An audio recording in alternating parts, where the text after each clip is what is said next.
કેમ છો વિદ્યાર્થી મિત્રો? હવે આપણે ચેપ્ટર નંબર 14 સેમિકન્ડક્ટર ઇલેક્ટ્રોનિક્સમાં આગળ વધીએ.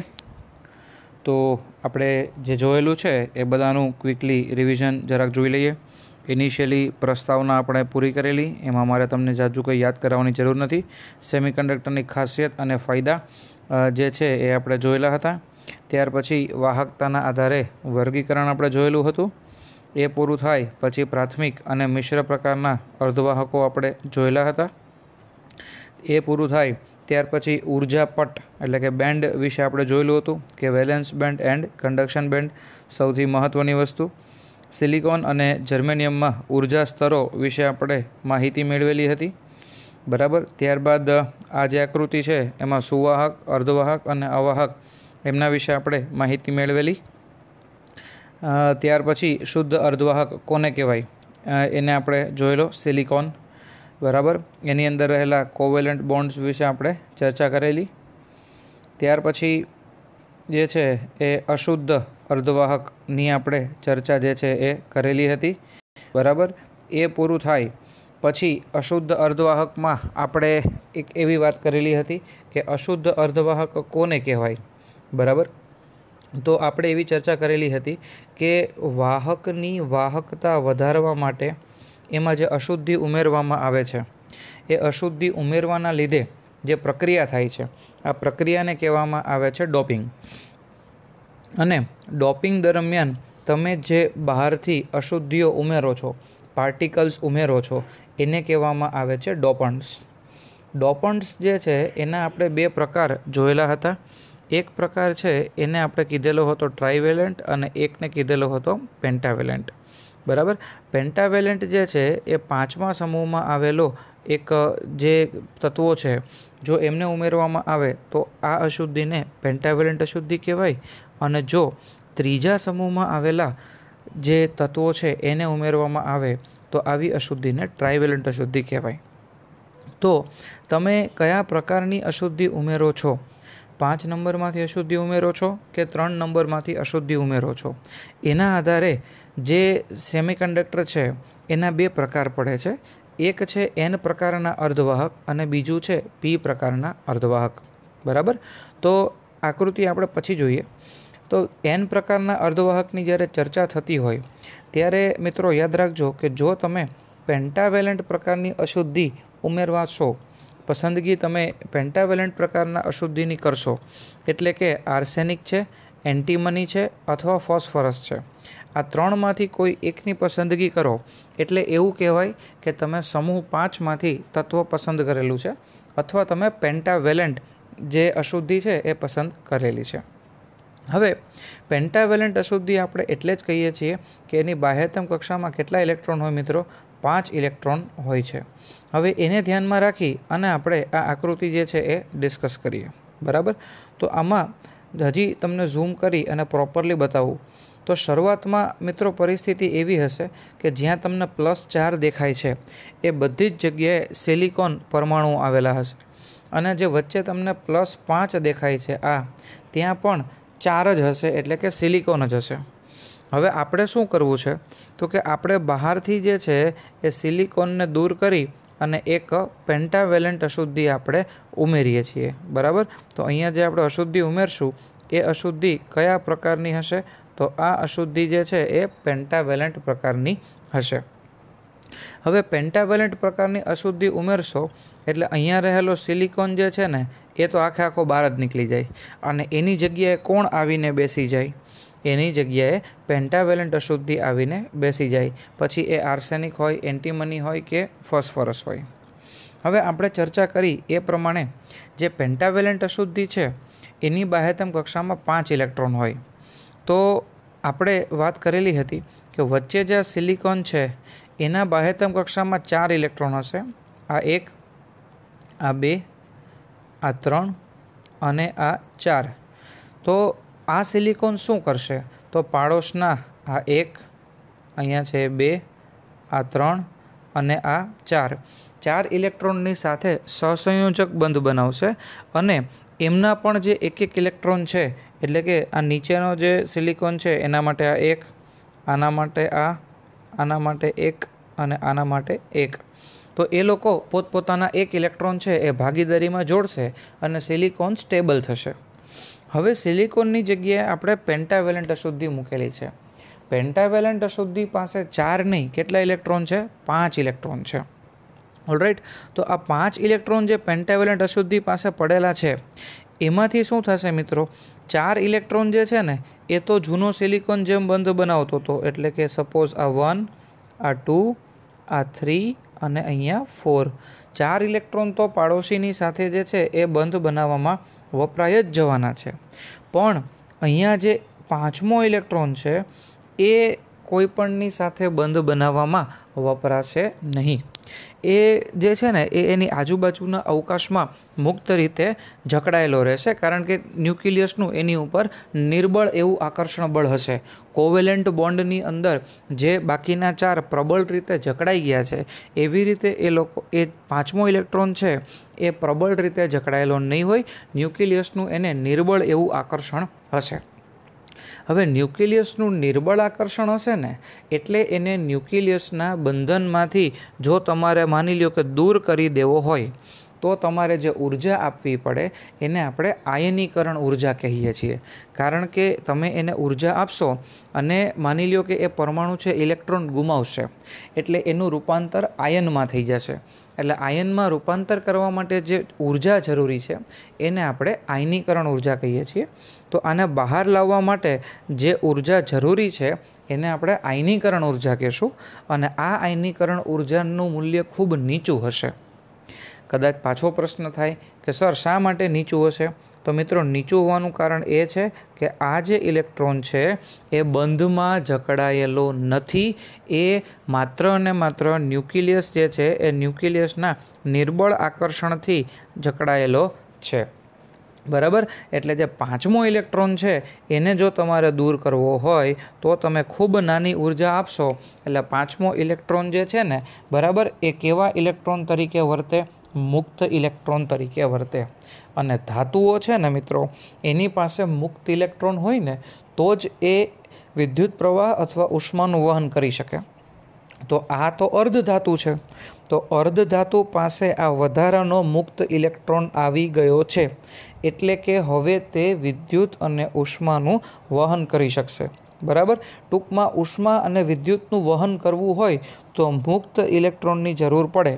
તો આ સિલિકોન પાસે હવે એક મુક્ત ઇલેક્ટ્રોન આવી ગયો છે. અને આ મુક્ત ઇલેક્ટ્રોન જે છે એ શું કરશે? તો આ મુક્ત ઇલેક્ટ્રોન વિદ્યુત પ્રવાહ અને ઉષ્માના વહનમાં જે છે એ મદદરૂપ થશે. બરાબર. અને ખાસ યાદ રાખજો, ફરીને યાદ કરાવી દઉં કે આના માટે જરૂરી આયનીકરણ ઉર્જા છે એ ખૂબ ઓછી હોય છે.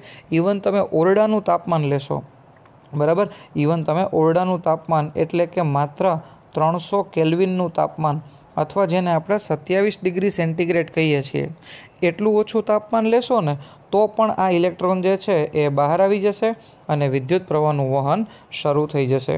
બરાબર. તો મિત્રો તમે જુઓ કે તમે એક ખાલી પરમાણુ જે છે એ વધારાનો અંદર નાખો છો, બરાબર, એક અશુદ્ધિ ઉમેરો છો તો તમને 1 ઇલેક્ટ્રોન મળે છે. હવે પાછો પ્રશ્ન એ થાય કે સર આ 1 ઇલેક્ટ્રોનથી તો વિદ્યુત પ્રવાહ કેટલો વહે?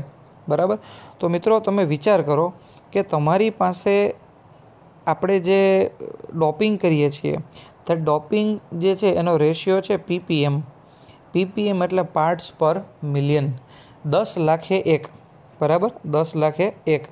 તો 10 લાખ એટલે 10⁶ ઘાત જેટલા તમારી પાસે સિલિકોન હોય ને ત્યારે તમે માત્ર 1 પેન્ટાવેલેન્ટ અશુદ્ધિ ઉમેરો છો. હવે તમને એમ થાય કે સર આટલા ઓછામાં આપણને શું વિદ્યુત પ્રવાહ મળી જવાનો અથવા શું આપણે જે છે એ વાહકતામાં વધારો કરશું? તો ધારી લ્યો કે તમારી પાસે માત્ર ને માત્ર 1 મોલ જેટલું સિલિકોન છે. તો 1 મોલ સિલિકોન જે છે એની અંદર 10⁻23 ઘાત જેટલા પરમાણુઓ હશે. બરાબર. તો આપણે 6.022 એને અત્યારે થોડીક વાર જવા દો. તો 10⁶ ઘાતે 1 મુક્ત ઇલેક્ટ્રોન મળે છે. 10⁶ ઘાતે 1 મુક્ત ઇલેક્ટ્રોન મળે છે. એવું શું કામ બોલું છું? કારણ કે 10⁶ ઘાત સિલિકોન હોય ત્યારે તમે 1 ફોસ્ફરસ અથવા આર્સેનિક અથવા એન્ટીમની નાખો છો અને 1 ફોસ્ફરસ અથવા 1 આર્સેનિક અથવા એક એન્ટીમની તમને એક ઇલેક્ટ્રોન વધારાનો આપે છે. તો 10⁶ તમને એક ઇલેક્ટ્રોન મળે તો 10⁻³ તમને કેટલા વધારાના ઇલેક્ટ્રોન મળે?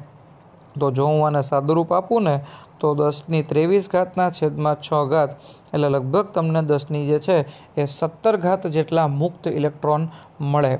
તો હવે મિત્રો વિચારો કે 10⁻17 જેટલા મુક્ત ઇલેક્ટ્રોન છે એ તો પૂરતા જ છે કે જેની મદદથી તમે વિદ્યુત પ્રવાહનું વહન કરાવી શકો છો. બરાબર. એટલે તમારી પાસે કદાચ 1 મોલ જેટલા સિલિકોન હોય ને તો પણ એની અંદર 10⁻17 જેટલા મુક્ત ઇલેક્ટ્રોન હશે.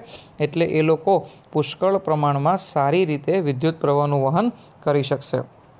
તો આકૃતિ ક્લિયર થઈ ગઈ હશે એવી આશા રાખીએ. બરાબર. તો એ તમને એવું કહે છે કે ભાઈ પેન્ટાવેલેન્ટ અથવા દાતા પરમાણુ AS SB P વગેરે. બરાબર. હવે શું કામ આવું નામ આપે છે દાતા પરમાણુ, ડોનર?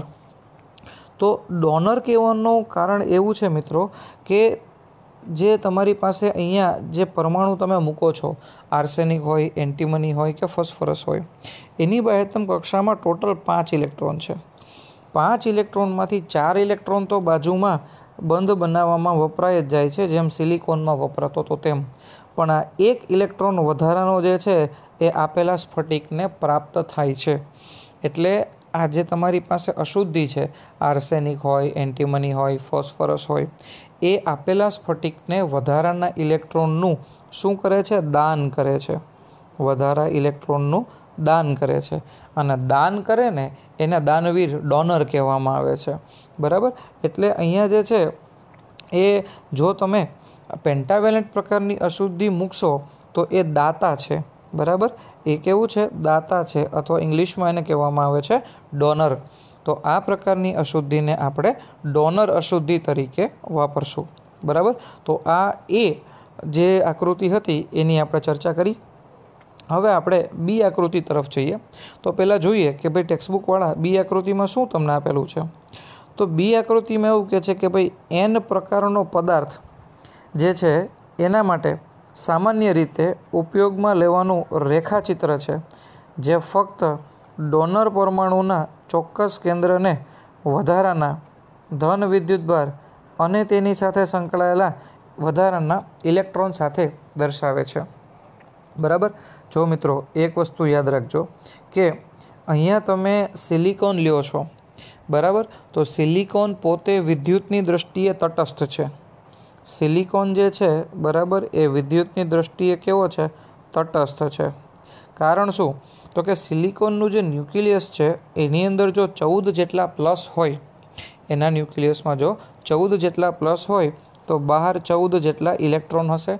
એટલે કે એ શું છે? વધારાનો એક જેટલા પ્લસ છે એટલા જ માઇનસ છે. એટલે એ વિદ્યુતની દ્રષ્ટિએ તટસ્થ હશે. હવે તમે આ સિલિકોનની બદલે અન્ય કોઈ પરમાણુ જે છે એને ડોપિંગ કરશો. બરાબર. તો એ ડોપિંગમાં શું થાય છે કે જો એના કેન્દ્રમાં એક વધારાનો, જો એના કેન્દ્રમાં સપોઝ ફોસ્ફરસ મૂકો તો એના કેન્દ્રમાં એક વધારાનો પ્રોટોન હોય તો એના પાસે એક વધારાનો ઇલેક્ટ્રોન હોય. એટલે તમારું ફોસ્ફરસ છે ને એ પણ વિદ્યુતની દ્રષ્ટિએ પોતે તો કેવું છે? તટસ્થ છે. પણ એની પાસે આ એક વધારાનો જે છે એ પોઝિટિવ આયન આવેલો છે. તો એ જે એક વધારાનો પોઝિટિવ છે એટલા માટે જનરલી આપણે શું કરીએ છીએ કે તમારી પાસે 2 રીત છે. એક રીત એવી છે કે આ બધાને +4 +4 +4થી દર્શાવો, અને જે તમે ડોપન્ટ અંદર નાખો છો એને +5થી દર્શાવો. બરાબર. તો ડોપન્ટ છે ને એની પાસે જે પ્રોટોન છે, બરાબર, એ વધારાનો પ્રોટોન એક વધારાનો વીજભાર છે. એટલે જો તમારે +4 અને +5થી દર્શાવવું હોય તો તમે એવું કરી શકો. અને જો તમારે એમ ન દર્શાવવું હોય તો અહીંયા તમે જોઈ શકો છો કે દાતા પરમાણુનો જે ગર્ભ છે એને તમે ખાલી +1થી દર્શાવી શકો છો. જે શું તમને દર્શાવે છે કે સિલિકોન કરતાં આની પાસે જે છે આ વધારાનો ધન વિદ્યુતભાર બચે છે. બરાબર. એટલે એ એક વધારાનો સપોઝ ધન વિદ્યુતભાર હોય અને એક વધારાનો ઇલેક્ટ્રોન એની પાસે બચે છે. તો તમારે દર્શાવવા માટે આ પ્લસ અને માઇનસની મેથડ પણ તમે યુઝ કરી શકો છો. જો કે માઇનસ આપણે લખતા નથી, ઇલેક્ટ્રોનને આપણે આવી રીતે ડોટ વડે દર્શાવીએ છીએ. બરાબર. હવે આપણે આપણા ડિસ્કશનની અંદર આગળ વધીએ તો આ આકૃતિ સમજાઈ ગઈ હશે. તો આયનીકરણ ઉર્જાની આપણે વાત કરી લીધી. હવે જે તમે ડોપિંગ કરો છો બરાબર, તો ડોપિંગ કર્યા પછી ફાયદો શું છે? તો ડોપિંગ કર્યા પછી ફાયદો એવું છે કે સિલિકોન જો તમારી પાસે હોય તો સિલિકોનની અંદર દાખલા તરીકે આ છે વેલેન્સ બેન્ડ, સિલિકોનની અંદર આ છે વેલેન્સ બેન્ડ અને અહીંયા આવશે કન્ડક્શન બેન્ડ, એક વેલેન્સ બેન્ડ અને એક કન્ડક્શન બેન્ડ. તો જો તમારી પાસે ડોપિંગ કરેલો જે સિલિકોન છે એમાં ઇલેક્ટ્રોનને વેલેન્સ બેન્ડમાંથી કન્ડક્શન બેન્ડમાં મોકલવા માટે તમારે જે ઉર્જા આપવી પડે એ ઉર્જા ખૂબ નાની છે, 0.05 ઇલેક્ટ્રોન વોલ્ટ. બરાબર. જો તમે ડોપિંગ ન કર્યું હોય અને તમારી પાસે શુદ્ધ સિલિકોન હોય તો શુદ્ધ સિલિકોનમાં ઇલેક્ટ્રોનને વેલેન્સ બેન્ડમાંથી કન્ડક્શન બેન્ડમાં મોકલવા માટે જે ઉર્જા આપવી પડે છે એ છે 1.1 ઇલેક્ટ્રોન વોલ્ટ. એનો મતલબ એવો થશે કે જો તમે ડોપિંગ કરશો બરાબર, તો આ 1.1ની બદલે તમારે માત્ર ને માત્ર 0.05 ઇલેક્ટ્રોન વોલ્ટ ઉર્જા આપવી પડે. અને આટલી ઉર્જા મેં તમને આની પહેલાં પણ કીધેલું હતું કે આટલી ઉર્જા ક્યારે પ્રાપ્ય થાય? તો આટલી ઉર્જા તો તમને ઓરડાના તાપમાને પણ પ્રાપ્ય થઈ જાય. આ બંને કિંમતો મિત્રો યાદ રાખજો કે સિલિકોન જે છે એમાં ઇલેક્ટ્રોનને કન્ડક્શનમાં લાવવા માટે જો શુદ્ધ સિલિકોન હોય તો 1.1 ઇલેક્ટ્રોન વોલ્ટ અને જો ડોપ્ડ હોય એટલે કે એમાં તમે ડોપિંગ કરેલું હોય તો 0.05 ઇલેક્ટ્રોન વોલ્ટની જરૂર પડશે.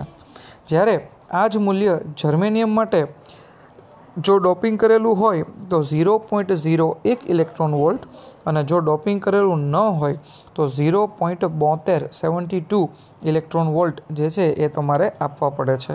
બરાબર. તો આ મૂલ્યો છે એ પ્રાયોગિક રીતે મેળવેલા છે, એટલે અહીંયા આપણે થિયરીમાં એને યાદ જ રાખવાના છે અને દાખલાઓમાં તમને કામમાં આવી શકે, MCQ પૂછી શકે, જોડકાના સ્વરૂપમાં તમને પૂછી શકે.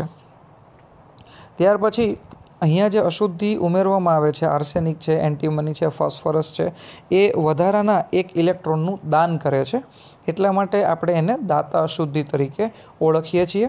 આ બધી જ ચર્ચા મેં તમને જ્યારે આકૃતિ આગળ એક્સપ્લેન કરી ત્યારે કરી દીધી છે. હવે વહન માટે જે ઇલેક્ટ્રોન જરૂરી છે બરાબર, વહન માટેનો જરૂરી ઇલેક્ટ્રોન એટલે કયો ઇલેક્ટ્રોન? તો કે વહન માટે જરૂરી ઇલેક્ટ્રોન એટલે મુક્ત ઇલેક્ટ્રોન. તો વહન માટે જરૂરી ઇલેક્ટ્રોન જે છે એનો આધાર શેના પર છે? બરાબર, એનો આધાર શેના પર છે? તો એનો આધાર માત્ર અને માત્ર ડોપિંગ ઉપર છે, એનો આધાર તાપમાન ઉપર નથી. આ વસ્તુ ખાસ યાદ રાખજો. બરાબર. ફરીથી આટલું યાદ કરી લ્યો કે વહન માટે જે જરૂરી ઇલેક્ટ્રોન છે એનો આધાર માત્ર ને માત્ર ડોપિંગ ઉપર છે, તાપમાન ઉપર નથી. ઓકે. જો તાપમાન વધે તો થોડા પ્રમાણમાં જે છે એ ઇલેક્ટ્રોન અને હોલના જોડકા ઉત્પન્ન થઈ શકે છે, એમાં હું ના પાડતો નથી, પણ છતાંય શું થશે એ હું તમને સમજાવું. દાખલા તરીકે તાપમાન ઉપર આધાર શા માટે નથી એ બાબતની આપણે ચર્ચા કરીએ. તો તાપમાન ઉપર એટલે આધાર નથી કે અત્યારે માની લો કે તમારી પાસે 1 મોલ જેટલું સિલિકોન અત્યારે અવેલેબલ છે. હવે 1 મોલ સિલિકોન તમારી પાસે જો અવેલેબલ હશે તો તમારી પાસે કેટલા મુક્ત ઇલેક્ટ્રોન હશે? આગળ આપણે ચર્ચા કરી લીધી, 10⁻17 જેટલા મુક્ત ઇલેક્ટ્રોન હશે. ઓકે. હવે તો આ બાબત તો તમને ક્લિયર થઈ ગઈ કે ભાઈ અહીંયા જે છે ડોપિંગના લીધે 10⁻17 જેટલા ઇલેક્ટ્રોન મળે છે.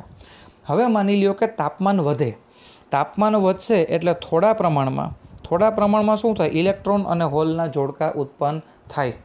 હવે આપણે એવું માની લઈએ કે અહીંયા આ એક હોલ અને એક ઇલેક્ટ્રોન, એક હોલ એક ઇલેક્ટ્રોન, એક હોલ એક ઇલેક્ટ્રોન, એક હોલ અને એક ઇલેક્ટ્રોન ઉત્પન્ન થાય છે. ઓલરાઈટ. તો હવે માની લ્યો કે આ એક હોલ અને એક ઇલેક્ટ્રોન ઉત્પન્ન થાય તો અત્યારે 4 જેટલા જોડકાઓ બને છે. બરાબર. હવે 4 જેટલા જોડકાઓ બનશે ને તો આનું શું થશે ને એ બરાબર સમજો. તો જે 10⁻17 જેટલા આ ઇલેક્ટ્રોન છે, 10⁻17 જેટલા ઇલેક્ટ્રોન છે એ કોના લીધે આવેલા છે? એ ડોપિંગના લીધે આવેલા છે. તો 10⁻17 ઇલેક્ટ્રોનમાંથી 4 ઇલેક્ટ્રોન જે છે ને એ આવીને ક્યાં બેસી જશે?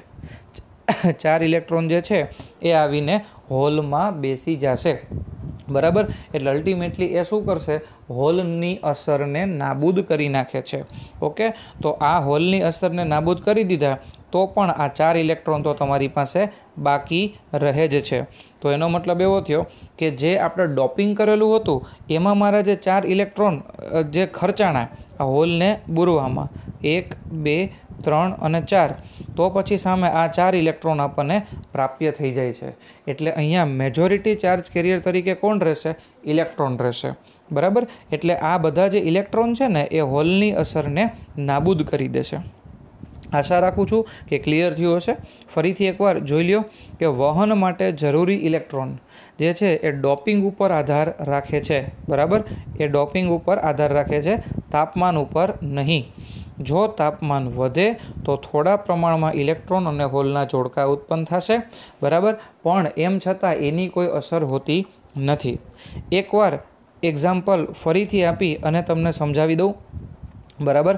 તો માની લ્યો કે મારી પાસે જે નંબર ઓફ ઇલેક્ટ્રોન છે એ 1, 2, 3 અને 4 છે. ઓકે, અત્યારે હું 10⁻17 એક્ઝામ્પલ લેતો નથી. આપણે એવું ધારી લઈએ કે તમે સિલિકોનની અંદર માત્ર 4 ફોસ્ફરસ નાખેલા છે, તો પ્રત્યેક ફોસ્ફરસ તમને 1 ઇલેક્ટ્રોન આપશે.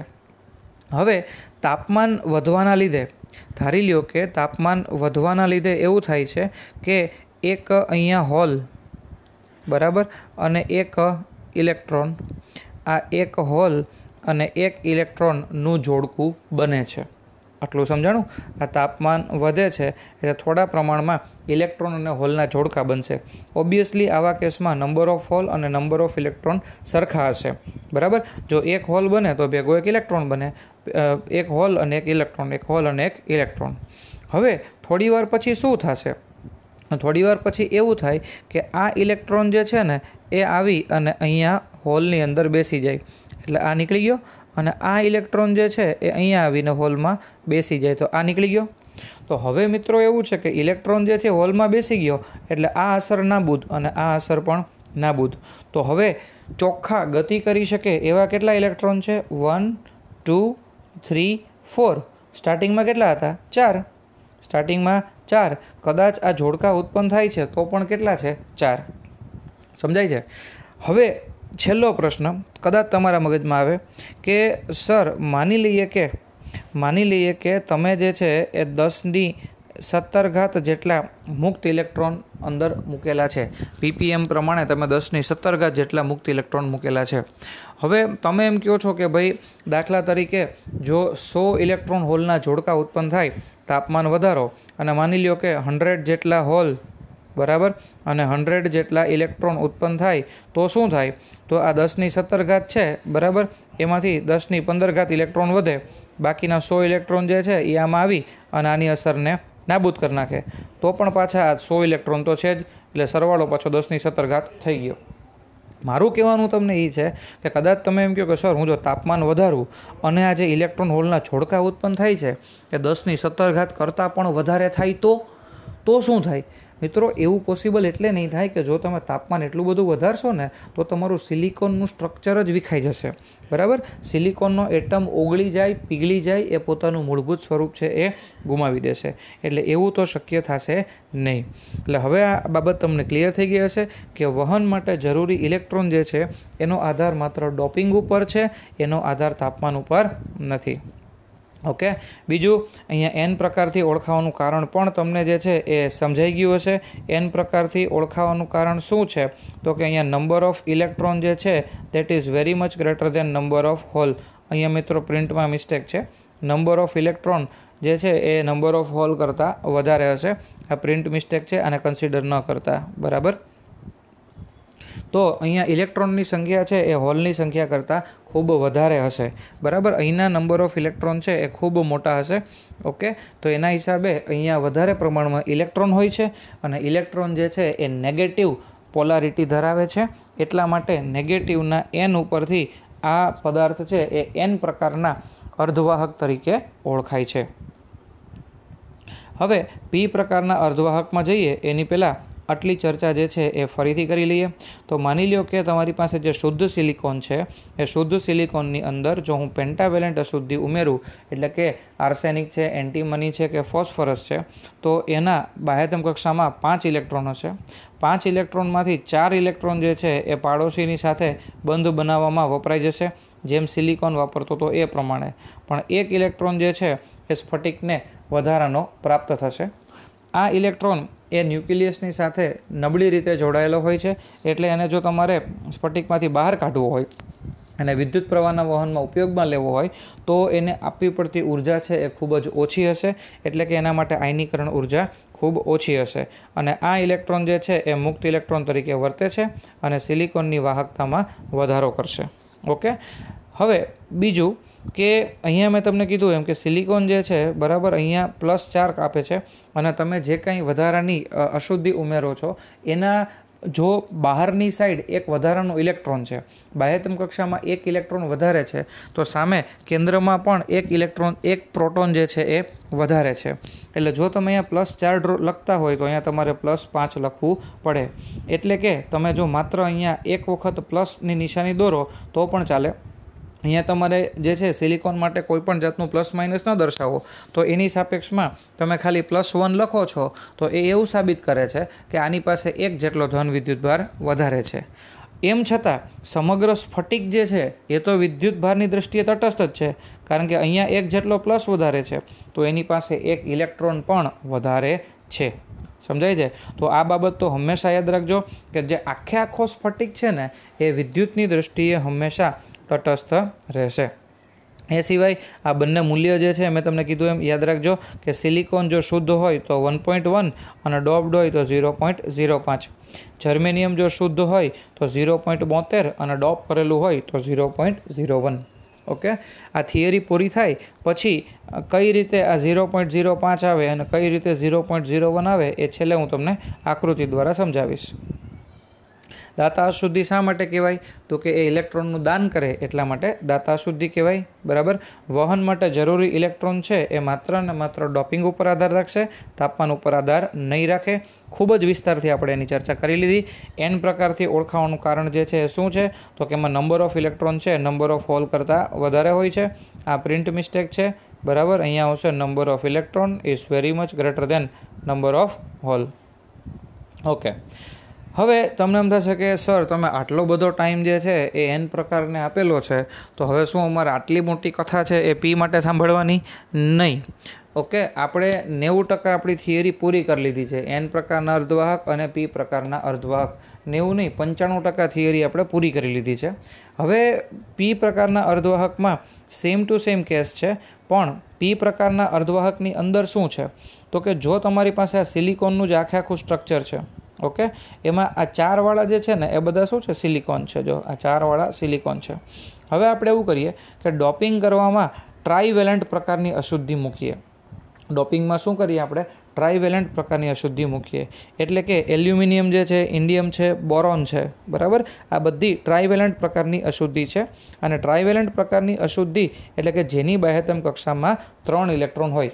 ઓકે, તો હવે અહીંયા જે વચ્ચે ઇલેક્ટ્રોન બેઠો હતો, સપોઝ અહીંયા જે વચ્ચે નોટ ઇલેક્ટ્રોન સિલિકોન, વચ્ચે જે સિલિકોન બેઠેલો હતો એણે શું કરેલું હતું? એના પાડોશમાં આ 1, બરાબર, આ 2, આ 3 અને નીચે ચોથાની સાથે સહસંયોજક બંધથી ભાગીદારી કરેલી હતી.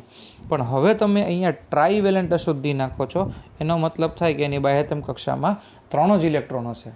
તો મિત્રો 3 ઇલેક્ટ્રોન હશે તો એને 3 જણાની સાથે બંધ બનાવી લીધો, બરાબર, તો જેટલા રૂપિયા હતા એટલે એને વાપરી નાખ્યા. તો હવે એને ચોથાની સાથે બંધ બનાવવા માટે એની પાસે ઇલેક્ટ્રોન નથી. તો અહીંયા ઇલેક્ટ્રોન જે છે એની ઉણપ સર્જાય અને ઇલેક્ટ્રોનની જે ઉણપ સર્જાય એને આપણે શું કહીએ છીએ? હોલ તરીકે ઓળખીએ છીએ. મતલબ કે જ્યારે તમે પેન્ટાવેલેન્ટની બદલે ટ્રાઇવેલેન્ટ પ્રકારની અશુદ્ધિ નાખો છો ત્યારે સમગ્ર સ્ફટિક જે છે એની અંદર તમે અહીંયા ઝૂમ કરીને બતાવું કે તમે એક હોલ જે છે એ જોઈ શકો છો. તો આપણે એવું કહી શકાય કે પેન્ટાવેલેન્ટ અશુદ્ધિ એ સમગ્ર સ્ફટિકને 1 ઇલેક્ટ્રોનનું દાન કરે છે. ઓકે, બીજું ટ્રાઇવેલેન્ટ અશુદ્ધિ છે ને એ હોલનું દાન કરે છે એમ ન કહેવાય, બરાબર. હોલ પોતે ઇલેક્ટ્રોન સ્વીકારે છે, હોલ પોતે ઇલેક્ટ્રોન સ્વીકારે છે, બરાબર. અને સ્વીકારે ને, બરાબર, એને ગુજરાતીમાં કહેવાય ગ્રાહી. સ્વીકારે એને ગુજરાતીમાં શું કહેવાય? ગ્રાહી. તો આ અશુદ્ધિને ગ્રાહી પ્રકારની અશુદ્ધિ અથવા ઇંગ્લિશમાં એક્સેપ્ટ, બરાબર. એક્સેપ્ટ કરવું એટલે સ્વીકારવું. તો એના ઉપરથી આ પ્રકારની અશુદ્ધિને એક્સેપ્ટર પ્રકારની અશુદ્ધિ તરીકે ઓળખવામાં આવે છે. હવે તમને એમ થાય સર કેમ એક્સેપ્ટર, એમ આને કેમ હોલનું ડોનર ન કહેવાય? તો એ એટલા માટે ન કહેવાય કે આખું ઇલેક્ટ્રોનિક્સ જે છે એ ઇલેક્ટ્રોનના બેઝ ઉપર રચાયેલું છે. ઇલેક્ટ્રોન દાન થાય તો ગ્રાહી, તો ડોનર, અને ઇલેક્ટ્રોન જે છે એ મેળવવામાં આવે તો એક્સેપ્ટર. એટલે ઇલેક્ટ્રોનને આધારે આપણે બધી ચર્ચાઓ કરવાની છે. ઇલેક્ટ્રોન અપાઈ ગયો તો ડોનર, ઇલેક્ટ્રોન સ્વીકારાય છે તો એક્સેપ્ટર. હવે તમારા મગજમાં કોઈ કદાચ પ્રશ્ન નહીં રહ્યો હોય કે શા માટે જે છે એ આને ગ્રાહી અશુદ્ધિ તરીકે ઓળખવામાં આવે છે, બરાબર. હવે પેલાની જેમ યાદ કરાવી દઉં. અહીંયા 4 4 4 4 4 4 અને 4, બરાબર. અને અહીંયા એના કરતાં એક ઓછો વિદ્યુત ભાર છે. તો પછી એક ઓછો છે તો તમે આ બધાને 0 બતાવો તો અહીંયા તમે માઇનસ બતાવી શકો છો. તમને યાદ હશે કે ભાઈ જ્યારે પેન્ટાવેલેન્ટ મૂકેલું હતું ત્યારે અહીંયા વધારાનો પ્લસ બતાવેલો હતો, તો અહીંયા તમે હવે સીધો વધારાનો માઇનસ બતાવો. ત્યાં ઇલેક્ટ્રોન બતાવેલો હતો, અહીંયા હોલ બતાવી શકો છો, બરાબર. એટલે હવે આની ચર્ચા હું ડિટેલમાં નથી કરતો, સેમ વસ્તુ છે. ટ્રાઇવેલેન્ટ અશુદ્ધિ કોને કહેવાય એ જોઈ લીધું, હોલ કોને કહેવાય એ આપણે જોઈ લીધું. ઓકે. હવે ટ્રાઇવેલેન્ટ અશુદ્ધિ જે છે, બરાબર, એ બહારનો પરમાણુ જ્યારે ચોથા ઇલેક્ટ્રોનની બાજુના પરમાણુ સાથે ભાગીદારી કરે ત્યારે પરિણામ સ્વરૂપે પોતે ઋણ વિદ્યુત ભારિત બને છે. એ તો ઓબ્વિયસ વસ્તુ છે કે જ્યારે એ કોઈ પણની પાસેથી ઇલેક્ટ્રોન સ્વીકારે, મતલબ શું છે એ એવું કહે છે કે સપોઝ તમારી પાસે હોલ છે, બરાબર. હવે આ તમારી પાસે તમારો જેને કહેવાય એક્સેપ્ટર છે, ગ્રાહી છે. તો અહીંયા એની પાસે હોલ છે. તો આ જે એક્સેપ્ટર છે એ જ્યારે પાડોશના એટલે કે આ સિલિકોન પાસેથી ઇલેક્ટ્રોન સ્વીકારે છે ત્યારે આ પોતે કેવો બની જશે? આયન બની જશે. કેવો આયન? ઋણ આયન બની જશે. સમજાય છે? બરાબર. ફરીથી અહીંયા વાંચો એટલે ખ્યાલ આવી જશે કે ટ્રાઇવેલેન્ટ એટલે ટ્રાઇવેલેન્ટ અશુદ્ધિ. બહારનો પરમાણુ જ્યારે ચોથા ઇલેક્ટ્રોનની બાજુના પરમાણુ સાથે ભાગીદારી કરે ત્યારે પરિણામ સ્વરૂપ તે ઋણ વિદ્યુત ભારિત બને છે. તો આ ક્લિયર છે? તેથી પી પ્રકારના પદાર્થના ડોપન્ટ પરમાણુને બીમાં દર્શાવ્યા મુજબ તેની સાથે સંકળાયેલ હોલ તથા એક ઋણ વીજભારવાળા કેન્દ્ર તરીકે ગણવામાં આવે છે. ઓકે. તો મેં એક તમને જે છે ને મિત્રો અહીંયા જે આ બતાવ્યું ને, બરાબર, અહીંયા માઇનસ તરીકે શું કામ બતાવ્યું?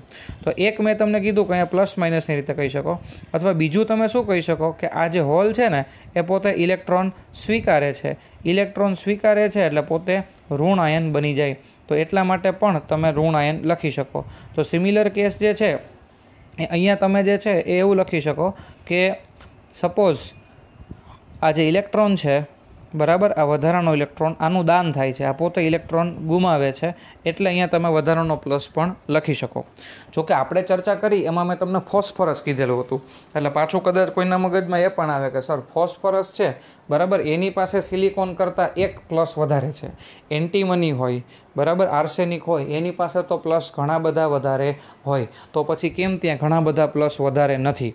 તો એ બાબતમાં જો તમારે કન્ફ્યુઝ ન થવું હોય એટલે તમારે શું વિચારવાનું કે ભાઈ આ વધારાનો જે ઇલેક્ટ્રોન છે ને એ ગુમાવી દેવાનો છે, એ ગુમાવવાનો છે એટલે આ પોતે ધન આયન બની જશે. સિમિલર કેસ જ્યારે તમે અહીંયા લેશો હોલને, બરાબર, આ હોલ, તો આ હોલ જે છે અહીંયા જે હોલ ક્રિએટ થાય છે એ હોલ શું કરવાનો છે? તો એ હોલ પાડોશમાંથી જે છે એક ઇલેક્ટ્રોન મેળવવાનો છે, અને પાડોશમાંથી એક ઇલેક્ટ્રોન મેળવવાનો છે ને એટલે પોતે કેવો હોય છે? નેગેટિવ હોય છે, બરાબર. તો આ બાબત હવે 100% ક્લિયર થઈ ગઈ હશે. ઓકે. તો અહીંયા જે છે NH is very much greater than એની, બરાબર. NHની કિંમત એની કરતાં ઘણી બધી વધારે હોય છે. બાકી સ્ફટિક છે વિદ્યુતભારની દ્રષ્ટિએ તટસ્થ હોય છે. મેં તમને કીધું કે ભાઈ આર્સેનિક હોય સપોઝ, બરાબર, તો આર્સેનિકની પાસે ઇલેક્ટ્રોન વધારાના હોય ને તો સામે આર્સેનિકના કેન્દ્રની અંદર, ન્યુક્લિયસની અંદર પ્રોટોન પણ વધારાના હશે. ઓકે. ફોસ્ફરસ છે એની પાસે બાહ્યધમ કક્ષામાં ઇલેક્ટ્રોન વધારે હોય તો કેન્દ્રની અંદર જે છે એ પ્લસ પણ વધારે હશે. જેટલા બહારની સાઈડ ઇલેક્ટ્રોન હોય ને એટલા જ અંદરની સાઈડ જે છે એ પ્રોટોન હશે. એટલે સ્ફટિક છે ને એ વિદ્યુતભારની દ્રષ્ટિએ કેવો હશે? તટસ્થ હશે. ઓકે, છેલ્લી વસ્તુ જે છે એ અશુદ્ધ અર્ધવાહકના મેજોરિટી વાહકો સ્ફટિકના માઇનોરિટી વાહક સાથે અથડાઈ અને માઇનોરિટીની અસર નાબૂદ કરે છે. મેં તમને મિત્રો આ જે એક્ઝામ્પલ આપેલું હતું ને 1 2 3 4, દાખલા તરીકે 4 ઇલેક્ટ્રોન છે, બરાબર. અહીંયા એક હોલ અને ઇલેક્ટ્રોન, અહીંયા એક હોલ અને ઇલેક્ટ્રોનનું જોડકું બને તો અત્યારે મેજોરિટી કોણ છે? આ 4 ઇલેક્ટ્રોન. કેટલા ઇલેક્ટ્રોન? 4. તો હવે માઇનોરિટી તરીકે કોણ છે? માઇનોરિટી તરીકે આ ઇલેક્ટ્રોન હોલનું જોડકું છે. તો આ એક ઇલેક્ટ્રોન આમાં બેસી જાય, આની અસર નાબૂદ, બરાબર. આ ઇલેક્ટ્રોન જે છે એ આમાં બેસી જાય તો ઇલેક્ટ્રોન હોલની અસર નાબૂદ. તો હવે આ 2 ઇલેક્ટ્રોન અને આ 2 ઇલેક્ટ્રોન, તો ટોટલ 4 ઇલેક્ટ્રોન જ બાકી રહે છે. તો પહેલાંની અસરને શું કરી નાખશે? નાબૂદ કરી નાખશે. ઓકે, તો હવે આપણે આપણા છેલ્લા પડાવ તરફ આવીએ. તો છેલ્લે જે છે એ ઉર્જા સ્તરોની ચર્ચા કરીએ. ખાસ મિત્રો યાદ રાખજો કે જ્યારે તમે આકૃતિ દોરતા હો છો T ઇઝ ગ્રેટર ધેન 0 કેલ્વિનની, એટલે કે 0 કેલ્વિન કરતાં ઊંચા તાપમાનની કોઈ પણ આકૃતિ દોરો ને ત્યારે કન્ડક્શન બેન્ડમાં કાંઈક ને કાંઈક તો ઇલેક્ટ્રોન તમારે બતાવવા જ પડે, બરાબર. તો કન્ડક્શન બેન્ડ આર્યો. ઓકે, તો આ જે છે એ કન્ડક્શન બેન્ડ છે. તો કન્ડક્શન બેન્ડમાં તમારે ઇલેક્ટ્રોન બતાવવા જ પડે, કારણ કે માત્ર અને માત્ર 0 કેલ્વિન તાપમાને જ સિલિકોન અથવા જર્મેનિયમ અથવા કોઈપણ સેમિકન્ડક્ટર એ અવાહક સ્વરૂપે હોય છે. જો તમે એને 0 કેલ્વિન કરતાં ઊંચા તાપમાને લઈ આવશો એટલે ઇલેક્ટ્રોન જે છે સંક્રાંતિ કરી અને વેલેન્સ બેન્ડમાંથી કન્ડક્શન બેન્ડમાં આવશે જ, અને જ્યાંથી એ સંક્રાંતિ કરશે ત્યાં આવી રીતે એક હોલનું સર્જન કરશે. આટલો ખ્યાલ આવે છે? હવે વેલેન્સ બેન્ડ તમે શીખી ગયેલા હતા, કન્ડક્શન બેન્ડ તમે શીખી ગયેલા છો, બરાબર. બેયની વચ્ચેના ગેપને કહેવાય એનર્જી ગેપ, એ પણ તમને ખબર છે. હવે ડોનર અશુદ્ધિ જે છે એ વધારાના ઇલેક્ટ્રોન આપે છે, બરાબર. ડોનર અશુદ્ધિ, તો ડોનર માટેનો તમે જે ઉર્જા સ્તર બતાવશો એ ઉર્જા સ્તર તમારે હંમેશા કન્ડક્શન બેન્ડથી નજીક દર્શાવવાનો રહેશે. અને અહીંયા ગેપ જે છે એ કેટલો છે? 0.01 ઇલેક્ટ્રોન વોલ્ટ. એ મેં તમને આગલી થિયરીમાં સમજાવી દીધું. ઓલરાઈટ, હવે જ્યારે તમે એક્સેપ્ટર એટલે કે ટ્રાઇવેલેન્ટ અશુદ્ધિ બતાવો ત્યારે તમારે શું કરવાનું છે મિત્રો? કે ટ્રાઇવેલેન્ટ અશુદ્ધિ તમે જ્યારે બતાવશો ત્યારે ટ્રાઇવેલેન્ટ માટે એક્સેપ્ટર આવશે. તો એક્સેપ્ટરનું ઉર્જા સ્તર છે એ વેલેન્સના ઉર્જા સ્તરથી નજીક તમારે બતાવવાનું રહેશે. આ ખાસ ખાસ ખાસ યાદ રાખજો, બરાબર. અને અહીંયા ગેપ છે 0.05નો. ઓકે, તો અહીંયા શું થશે કે સૌથી પહેલાં ઇલેક્ટ્રોન જે છે ને એ વેલેન્સ બેન્ડમાંથી એક્સેપ્ટરમાં આવશે અને પછી એક્સેપ્ટરમાંથી કન્ડક્શન બેન્ડમાં જશે. એટલે તમે જ્યારે પેપર લખશો ને ત્યારે પેપર ચેકર છે ને ખાસ આ જ વસ્તુ જોશે, બરાબર. પેપર ચેકર એ જ જોશે કે અહીંયા જે છે એ માની લ્યો કે કન્ડક્શન બેન્ડ ઉપર છે તો પેન્ટાવેલેન્ટમાં ડોનર અશુદ્ધિનો બેન્ડ છે એ તમે ઉપર અહીંયા દર્શાવેલો છે કે નહીં. જો તમે અહીંયા દર્શાવેલો હશે આનાથી નજીક તો સીધી ચોકડી, બરાબર. એનાથી આગળ પેપર ચેકર કાંઈ જોશે જ નહીં. જો તમે ટ્રાઇવેલેન્ટ અશુદ્ધિ બતાવેલી હોય તો તમારે એક્સેપ્ટર જે છે એ વેલેન્સથી નજીક બતાવવાનો હોય. જો કન્ડક્શન બેન્ડથી નજીક દર્શાવો એટલે ચોકડી, ત્યાંથી આગળ કાંઈ જોવાની જરૂર રહેતી નથી, બરાબર. તો આ રીતે જે છે એ N પ્રકારના અર્ધવાહક અને P પ્રકારના અર્ધવાહક માટે ઉર્જા બેન્ડ છે. યાદ ખાલી એટલું જ રાખવાનું છે કે અહીંયા જે છે એ એક્સેપ્ટર છે એ કોનાથી નજીક રહેશે? વેલેન્સથી. અને ડોનર જે છે એ કન્ડક્શનથી નજીક રહેશે. ઓકે, હવે ઉષ્મીય સંતુલન જે છે, જે પરિસ્થિતિ હોય તો આમાં મિત્રો ખરેખર કેવું થતું હોય ઉષ્મીય સંતુલનની પરિસ્થિતિ તમને સમજાવું. જો કે આપણા ટેક્સ્ટબુકમાં ઉષ્મીય સંતુલન વિશે બહુ જાજુ કહેવામાં આવેલું નથી, પણ આમાં શું થાય કે માની લ્યો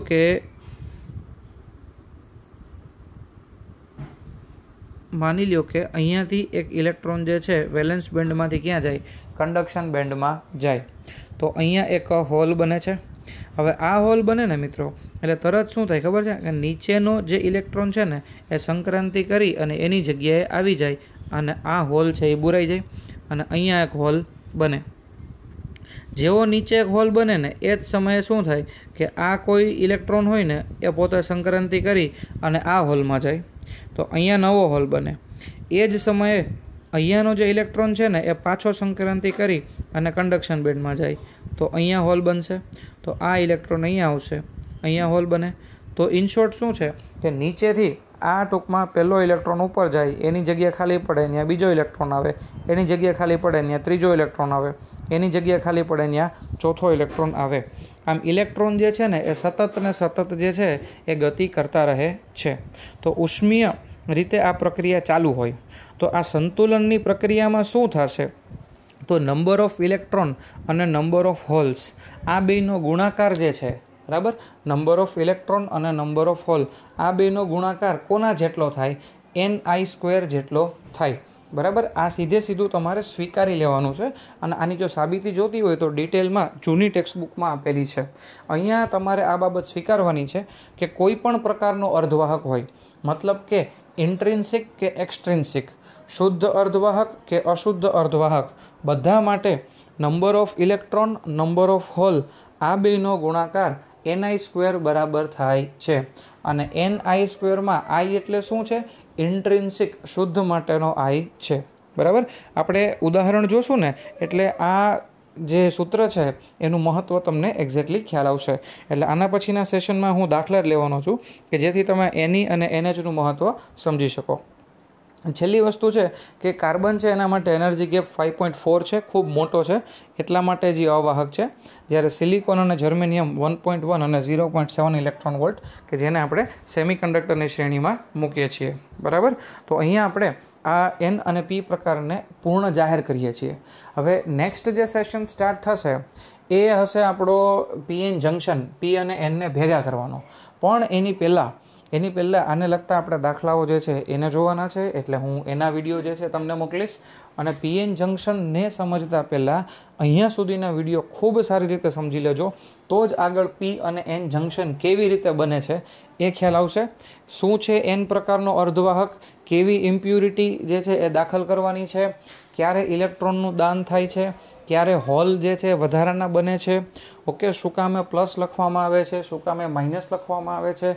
ખૂબ ધ્યાનથી અભ્યાસ કરજો. એક વખત વિડીયોમાં ન ખ્યાલ આવે તો 2 વાર જુઓ, 3 વાર જુઓ, પણ અહીંયા સુધીના જે વિડીયો છે એ ખૂબ મહત્ત્વના છે. આ વિડીયો પૂરેપૂરા વ્યવસ્થિત રીતે સમજાઈ જાય પછી જ તમારે આગળ વધવાનું છે. ન સમજાય તો any time feel free to call me. Number તો બધા પાસે છે જ, બાકી અહીંયા મેં નંબર ડિસ્પ્લે કરેલો છે. બરાબર, ચલો, તો અહીંયા સુધી વાંચવા માટે બેસ્ટ ઓફ લક.